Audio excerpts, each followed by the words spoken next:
Alright peeps, I'm quickly making a video about this boss because I've got high hopes for the first boss tonight. This boss has 3 phases. First gonna explain the phases, then the boss fight. First phase is at 30% energy, the living bombs.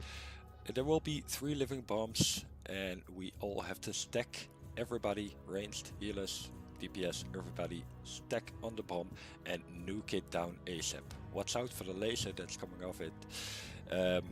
Kill them off one by one. The bombs will do every 10 seconds a big AoE cast, so make sure to nuke them down quickly. Now it's 60% energy. We have to work our way through a maze of rings. There will be rings on the floor, you'll be knocked back. Make your way to the end. Watch out for fire on the ground. When you're at the end, there's one part of an ice wall that we can hit. Nuke it down and we go back to the normal fight. And now at 100% energy we go into the end phase, the dragon and the phoenix. The mage and the monk will transform into a dragon and a phoenix. They hit hard, the dragon does his breath. Watch out for everything, nuke it down, and then it's done. But okay, now into the normal fight. So we got a monk and we got a mage. Most important thing is the monk always needs to have less health than the mage. So our primary target will always be the monk.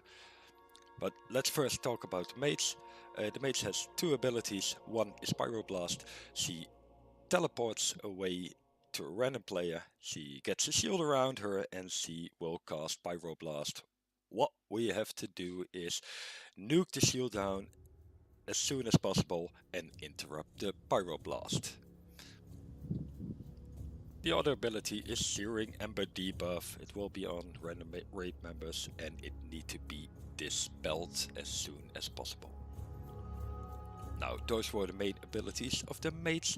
Now the monk also has 2 big abilities. One is the Whirling Jade Storm.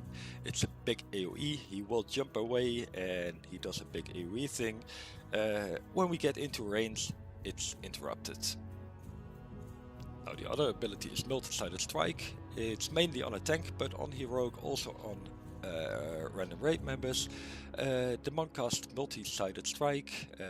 At that point, you'll be knocked up in the air and you have to face yourself as quickly as possible in those small rings. Look at yourself quickly, face to yourself, and that's it. You'll be teleported back.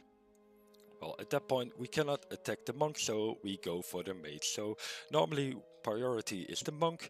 Only go for the mage when the multi-sided strike happens, or of course when the Pyroblast of the mage happens and we have to nuke down her shield. Now throughout the whole fight we also have to deal with magma traps, dangerous stuff, clear them. Best to do that with a rogue or a hunter that can negate the damage and don't get knocked up far into the air. But if you got a slow fall, you can try and try to survive it to clear them. Now the last ability is the Spirit of Yuan.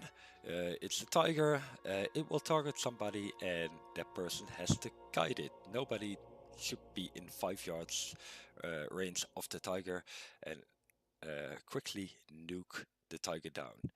The tiger is priority in all of the phases, so I don't mind what happens. If you're nuking a bomb, that tiger needs to die ASAP.